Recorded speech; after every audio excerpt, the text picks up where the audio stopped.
মাগো, আমাকে আল্লাহর রাস্তায় কিছু সাহায্য করো মা। আমাকে কিছু সাহায্য করলে 2 দিন পর ঈদ মা, আমি ছিমাই কিনে খাতাম। ঠিক আছে আঙ্কেল।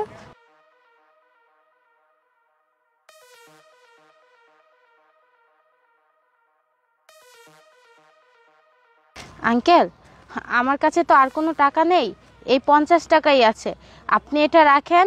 আমার কাছে যদি আরো টাকা থাকতো তাহলে আমি আপনাকে দিতাম। মা, তুমি আমাকে 50 টাকা দিলে আমি অনেক খুশি হয়েছি মা। আমি মন থেকে তোমাকে দোয়া করতেছি, তুমি অনেক বড় হও, আল্লাহ পাক তোমাকে যেন দীর্ঘজীবী করে মা। ঠিক আছে আঙ্কেল, আমি এখন আসি। দাঁড়ান মা। জি আঙ্কেল, আপনি আমাকে কিছু বলবেন? মা, আমি তোমাকে তো বললাম যে আমি যা ভিক্ষা করে টাকা পয়সা পাই আমার মেয়েটার পিছনে আমি খরচ করি। জানো মা, 2 দিন পর ঈদ, আমার মেয়েটা আমার কাছে বায়না ধরছে যে বাবা আমাকে একটা নতুন জামা কিনে দাও। আমার কোনো সামর্থ্যও নাই, আমি কোথায় থেকে কিনে দেবো? মা, তোমাকে দেখে একজন ভালো মানুষ মনে হয়েছে মা। যদি তোমার বাসায় পুরানা কাপড় চোপড় থাকে তাহলে দিলে আমার মেয়েটাকে দিতাম, আমার মেয়েটা সুন্দর করে ঈদ করতে পারতো মা। ও আচ্ছা, আমি বুঝতে পেরেছি আঙ্কেল। আমি আপনাকে পুরাতন কাপড়ও দিব, তার সাথে আমি নতুন কাপড় চোপড়ও কিনে দিব।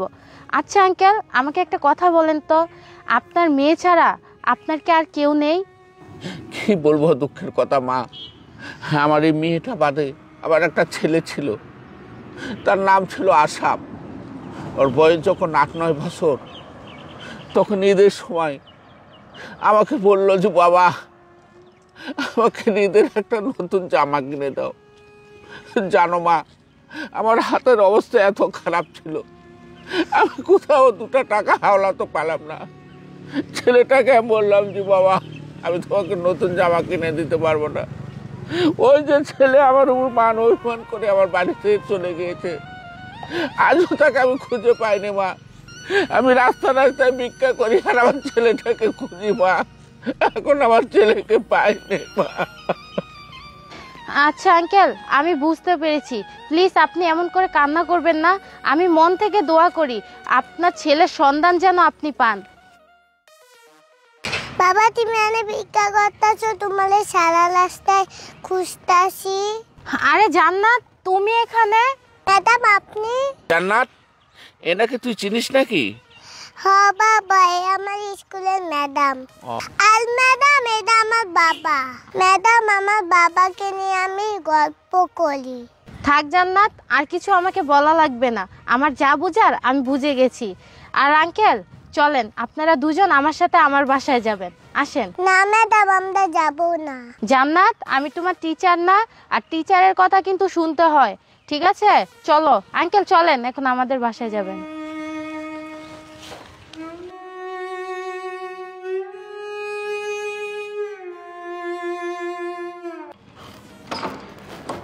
আঙ্কেল আসুন, ভিতরে আসুন। জান্নাত, ভিতরে আসো। আঙ্কেল, এটাই আমার বাসা।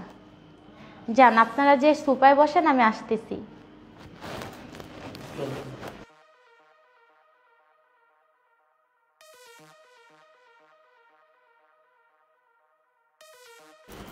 আঙ্কেল দাঁড়িয়ে আছেন কেন? বসুন। জান্নাত বসো। রূপা, বাবা, জান্নাত, বাবা, তুমি, জান্নাত, তোমরা আমার বাসায়? আমি তো কল্পনা করতে পারতেছি না। আরে আশরাফ, তুমি এগুলো কি বলছো? বাবা মানে? তুমি কি এনাদেরকে চিনো? রূপা, এটা আমার বাবা, আমার জন্মদাতা পিতা। আর এটা আমার নিজের ছোট বোন, আমার হারিয়ে যাও বাবা, আমার হারিয়ে যাও বোন। হ্যাঁ মা, আমি তোমাকে বলছিলাম না যে আমার বড় সন্তান আশাব হারিয়ে গিয়েছিল? এটাই সে হারিয়ে যাওয়া আশাব, আর এটাই সে আমার মেয়ে জান্নাত। বাবা, আমি বিশ্বাস করতে পারতেছি না আজকে তোমাদেরকে এভাবে আমারই বাসায় পাবো। জানো বাবা, আমি তোমাদেরকে কত জায়গায় খুঁজেছি,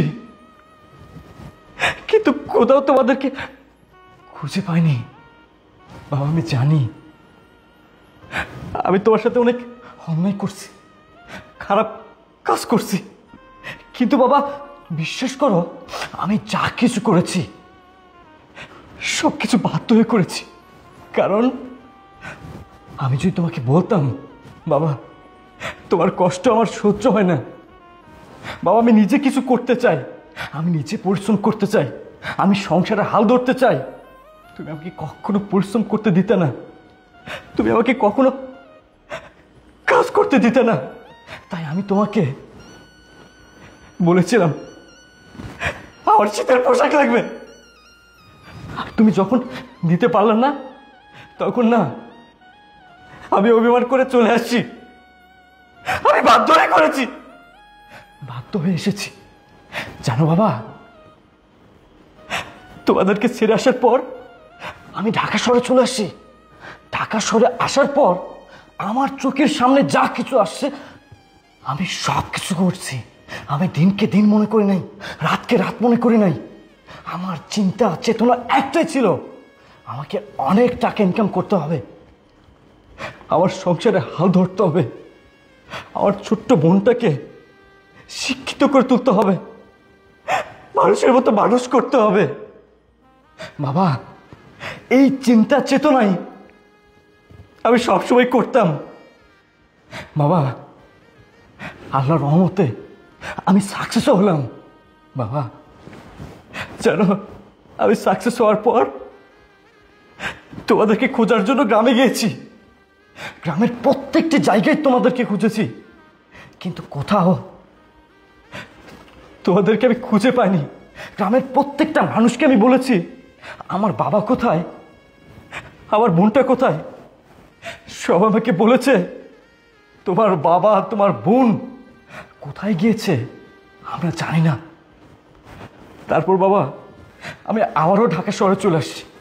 বাবা উপরে আল্লাহ সাক্ষী আমি যখনই বাসা থেকে বের হতাম আমার এই দু চোখ শুধু তোমাদেরকেই খুঁজে বেড়াতো, তোমাদেরকেই খুঁজে বেড়াতো, কিন্তু আজকে আমারই বাসায় তোমাদেরকে এভাবে পাবো আমি না কল্পনাও করতে পারতেছি না এটা কিভাবে সম্ভব। বাবা তোমরা কিভাবে আমার বাসায় আসলা, কিভাবে আসলা? বাবা আসাম আমি এখানে কিভাবে আসলাম সেটা তোমাকে আমি পরে বলতেছি। জানো আসাম তুমি যখন ঈদের সময় আমার কাছে একটা জামা চাইছিলি তখন আমার এতই অভাব ছিল, আমার কাছে কোনো টাকা ছিল না, আমি তোকে জামা কিনে দিতে পারিনি। তুই যে অভিমান করে কোথায় চলে গিয়েছিস আমি তোকে খুঁজে পাইনি। তারপর গ্রামের আনাচে কানাচে প্রত্যেকটা জায়গায় তোকে আমি খুঁজেছি, সব লোকজনেরা বলছে তোর ছেলে এখানে নাই, তোর ছেলে ঢাকাতে চলে গিয়েছে। তখন আমি কি করলাম, আমি ছোট্ট মেয়ে জান্নাতকে নিয়ে আমি তখন ঢাকা শহরে আসলাম। ঢাকা শহরে এসে আমি কোথায় থাকবো, কি খাবো, কোথায় থাকবো, যখন কোনো কুল কিনারা পেলাম না তখন রাস্তায় আমি ভিক্ষা করতে গেলাম। এই ভিক্ষা করতে করতে মেয়েটাকে তখন আমি স্কুলে ভর্তি করে দিলাম, আর এই ভিক্ষা করে মেয়ের লেখাপড়ার খরচ জোগাড় করতাম। আজকে জানো আসাম আজকে যখন আমি ইফতারির জন্য আমার এই ম্যাডামের কাছে আমি টাকা চেয়েছিলাম তখন ম্যাডাম আমাকে 50টা টাকা দিল। তখন ম্যাডামকে বললাম ম্যাডাম সামনের ঈদ আসতেছে, আমার পরনে কোনো ভালো পাঞ্জাবি নাই, মেয়েটাকে কিছু পরাবো, আমার ভালো কাপড় নাই, যদি তোমার বাসায় পুরানা কাপড় চোপড় থাকে তাহলে যদি আমাকে দিতে আমার খুব একটা উপকার হতো। তখন এই ম্যাডাম আমাকে বললো আঙ্কেল আপনি চিন্তা করেন না, আসেন আমার সঙ্গে বাসায়। কিন্তু আল্লাহর কি লীলা খেলা, এখানে আসে আমি দেখলাম যেটা আমার ছেলেরই বাসা। জানো বাবা আমার এই ছোট্ট মেয়েটাকে আমি স্কুলে ভর্তি করে দিয়েছি, আর পাশাপাশি আমি ভিক্ষা করে মেয়েটার খরচ জোগাড় করি, আর এর ফাঁকে ফাঁকে আমি তোমাকে খুঁজে বেড়াই। বাবা বাবা তুমি চুপ থাকো, তুমি এগুলো কি বলতেছো? এই কথাগুলো শুনে রীতিমতো আমার কলিজা ফেটে চৌচির হয়ে যাচ্ছে। বাবা আমি এক্সট্রিমলি সরি, আমি এক্সট্রিমলি সরি। আজকে তোমাদের এই পরিণতির জন্য যদি কেউ দায়ী থাকে তাহলে সেটা আমি বাবা। বাবা আমি কি করব বলো? আমি তো যা করেছি বাধ্য হয়ে করেছি। কারণ আমি যদি তোমাকে বলতাম বাবা আমি তোমার কষ্ট সহ্য করতে পারতেছি না, তুমি অনেক কষ্ট করছো, সেই ছোট্টবেলায় মাকে আনার পর তুমি আমাদের জন্য অনেক কিছু করছো, এবার আমাকে কিছু করতে দাও, তুমি আমাকে কখনো কিচ্ছু করতে দিতে না। তাই আমি বাধ্য হয়ে অভিমান করে ঢাকা চলে আসছি। দেখো বাবা, ঢাকা শহরে আমার গাড়ি বাড়ি ব্যাংক ব্যালেন্স সব কিছু হয়েছে, সব কিছু থেকেও আমার কাছে মনে হয় বাবা আমার কিচ্ছু নাই। কারণ আমি যাদের জন্য এত কিছু করছি, গাড়ি বাড়ি ব্যাংক ব্যালেন্স করছি, সেই আমার বাবা আমার বোনটা যদি এগুলো ভোগ না করতে পারে তাহলে এগুলো থেকে কি লাভ, কি লাভ? কিন্তু বাবা হয়েছে বলে না আল্লাহ যা করেন মঙ্গলের জন্যই করেন। আজকে তোমাদের সাক্ষাৎ পেয়ে আমি যে কি পরিমাণ খুশি হয়েছি, কি পরিমাণ খুশি হয়েছি আমি না তোমাকে বলে বোঝাতে পারবো না বাবা। বাবা তুমি আমাকে ক্ষমা করে দাও বাবা, তোমাদের অবস্থার জন্য তো আমি দায়ী বাবা, আমি দায়ী, ক্ষমা করে দাও বাবা। আশা তুই আমার কাছে ক্ষমা চাস না বাবা, তুই এত বড় বাড়ি করছিস, এত বড় প্রতিষ্ঠিত হয়েছিস, গর্বে আমার বুকটা ভরে খেয়েছে বাবা। তুই আমার কাছে ক্ষমা চেয়ে আমাকে লজ্জিত করিস না বাবা। বাবা আমি তোকে নিয়ে গর্ব করি, আর জান্নাত তোকে আর কাপড় চোপড়ের জন্যে আর সিমাইয়ের জন্যে আর মানুষের কাছে আমার দাঁড়ে দাঁড়ে হাত পাততে হবে না। দেখো তোর ভাইয়ে আজকে কত বড় মাপের একজন মানুষ হয়েছে, আর কত বড় বড় লোক হয়েছে। আমরা আর কোনোদিন ভিক্ষা করবো না মা, আমরা আর কোনোদিন ভিক্ষা করবো না। আর বৌমা আজকে স্বয়ং আল্লাহ পাক তোমাকে ফেরেশতা রূপে আমাদের কাছে পাঠিয়ে দিয়েছে, তা না হলে আমার ছেলের সঙ্গে আপনার কোনোদিনই দেখা হতো না। বৌমা তুমি শুধু আমার বৌমা না, তুমি আমার ঘরের লক্ষ্মী, তুমি আমার ঘরের লক্ষ্মী। হ্যাঁ বাবা তুমি ঠিক কথা বলছো, হয়তো আল্লাহ আমার কোনো কাজে অনেক সন্তুষ্ট, যার কারণে রূপার মতো একজন ভালো স্ত্রী পাইছে জীবনসঙ্গী হিসাবে। আরে আশরাফ তুমি এমন করে কেন বলছো বলো তো? এটা আমাদের ভাগ্যে লেখা ছিল, তাই আমাদের সাথে এমনটা হয়েছে। আর কথাই আছে না, আল্লাহ যা করে ভালোর জন্যই করে। আর শোনো, আমার তো বাবা নেই, আজকে থেকে তোমার বাবা আমার নিজের বাবা, আর তোমার বোন আমার ননদ না, ও আমার নিজের বোন হয়ে থাকবে। আর আশরাফ শোনো, বাবার জন্য আর জান্নাতের জন্য নতুন নতুন জামা কাপড় কিনে আনো। তুমি এক্ষুনি যাও, মার্কেটে যাও। আচ্ছা ঠিক আছে, আমি এক্ষুনি মার্কেটে যাচ্ছি। আর শোনো, ফ্রিজে মাছ মাংস যা কিছু আছে সব কিছু তুমি বের করে রান্না করো। বাবা আমি মার্কেটে গেলাম। আচ্ছা ঠিক আছে, জানো গেলাম না বাবা, আমি এক্ষুনি গেলাম। বাবা আপনি কি খেতে পছন্দ করেন আপনি আমাকে বলেন, আপনার পছন্দ মতো আজকে আমি রান্না করব। ঠিক আছে মা, বাসায় যেটা আছে সেটাই তুমি পাক করো। আচ্ছা বাবা, ঠিক আছে। আচ্ছা মা।